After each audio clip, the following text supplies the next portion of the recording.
শুভ সকাল বন্ধুরা, আশা করি তোমরা সবাই ভালো আছো, সুস্থ আছো। আমিও ঠিকঠাক আছি।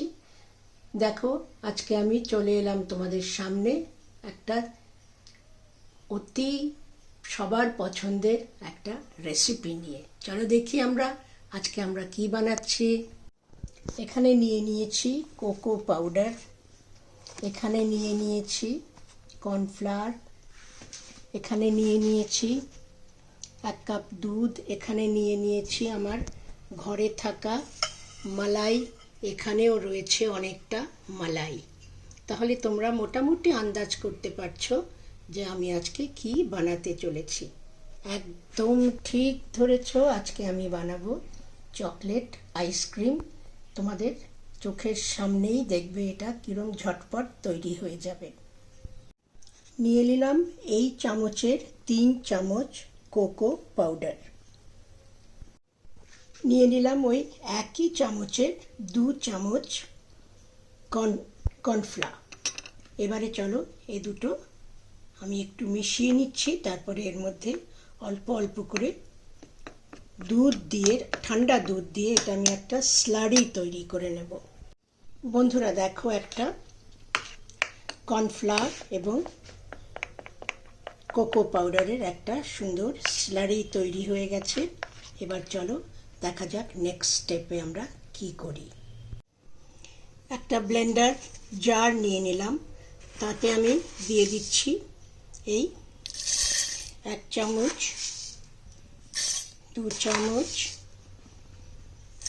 3 চামচ, 4 চামচ চিনি। এর বেশি চিনি আমি দেব না, বাকিটা আমি মধু দিয়ে মিষ্টিটা সম্পূর্ণ করে দেব। এবার চলো এইটা আমরা একটু মিক্সিতে ব্লেন্ডারে গুঁড়ো করে নিয়ে আসি। চিনিটা গুঁড়ো হয়ে গেছে, এবারে আমি এর মধ্যে দিয়ে দিলাম এই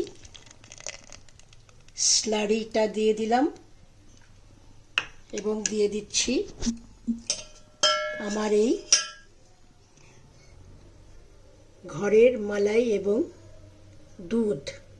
এতে অনেকটাই 8 কাপের মতন মালাই রয়েছে। দেখো, আমি সম্পূর্ণ মালাইটা দিয়ে দিলাম।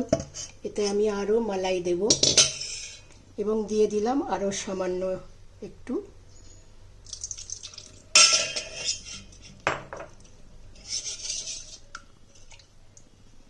দুধ।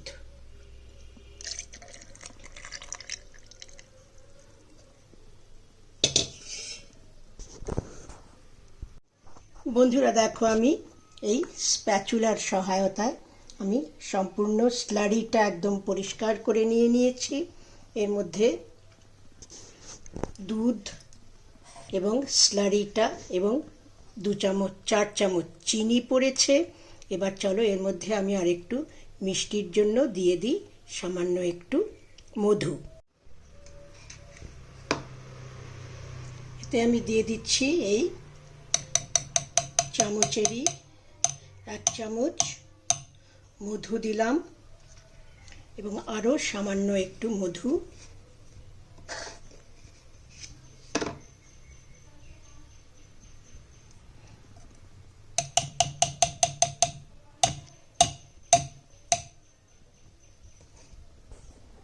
এবার চলো আমি এই সব কিছু একসঙ্গে করে ব্লেন্ড করে নিয়ে আসি, এবং আমি এই যে আমার আরও বাটিতে আরও অনেকটাই মালাই রয়েছে, এইটিও আমি এর মধ্যে অ্যাড করে দেব। বন্ধুরা তোমরা দেখতে পাচ্ছ এখানে প্রায়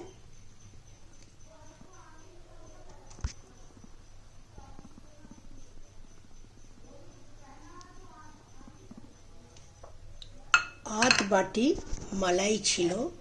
পুরোটাই আমার একদম খুব ভালো ক্রিমি হয়ে যাবে। এবার চলো এগুলো আমি সমস্ত একসঙ্গে ব্লেন্ড করে নিয়ে আসি। চলো এটা আমরা ব্লেন্ড করে আবার ফিরে আসছি। বন্ধুরা তোমরা দেখতে পাচ্ছ এই ব্লেন্ডিংটা কি অসাধারণ ব্লেন্ডিং হয়েছে। এইটা আমি একটা আইসক্রিমেরই বাসনের মধ্যে ঢেলে দিলাম এবং এই সম্পূর্ণ যে গায়ে লেগে রয়েছে এগুলো আমি আমার স্প্যাচুলা দিয়ে পুরোটা স্ক্রেপ করে এর মধ্যে দিয়ে দিই। বন্ধুরা, তোমরা দেখতে পাচ্ছ কি অসাধারণ ঝাঁকওয়ালা হয়েছে এই আইসক্রিমের ব্যাটারটা। নিয়ে নিলাম এক টুকরো এই ইকো বেকের বাটার পেপার এবং এইটা আমি ওপরে দিয়ে দিচ্ছি যাতে ওপরে কোনো বরফ আইসিকল তৈরি না হতে পারে।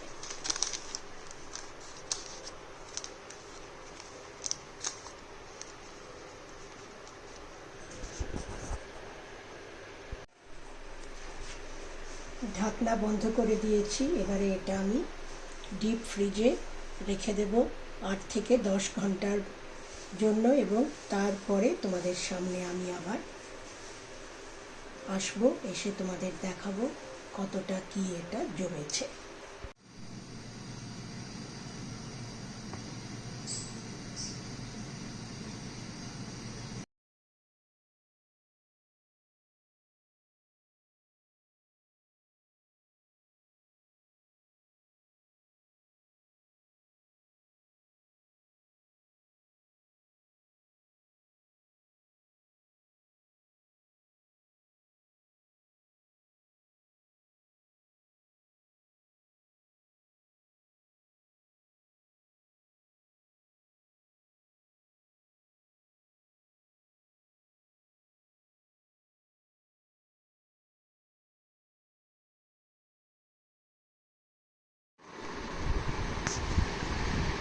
বন্ধুরা দেখো, আমি তোমাদের সামনে ফিরে এলাম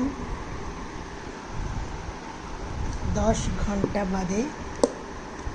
এবারে আইসক্রিমটা খুলে কেটে দেখার পালা। চলো এটা আমি খুলে নিয়ে আগে।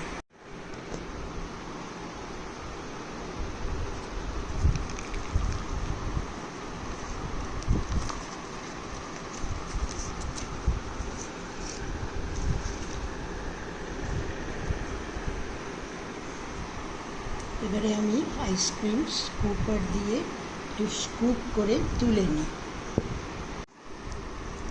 বন্ধুরা দেখো, আমি একটা সাইড থেকে এতটা স্কুপ করে তুলে নিয়েছি এবং খুবই ঠান্ডা বলে এটা একটু ভেঙে ভেঙে যাচ্ছে, কিন্তু অসাধারণ হয়েছে। মুখে একটুও বরফের কুচি পড়েনি, একদম ক্রিমি টেক্সচার হয়েছে।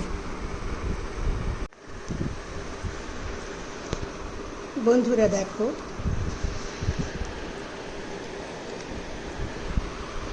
তোমাদের আমি একটা পোর্শন তুলে দেখাই। অসাধারণ, একদম কোথাও এতটুকু বরফের কুচি নেই, সম্পূর্ণটাই ক্রিমি টেক্সচার হয়েছে। তাহলে বন্ধুরা চলো এটা একবার চেখে দেখি।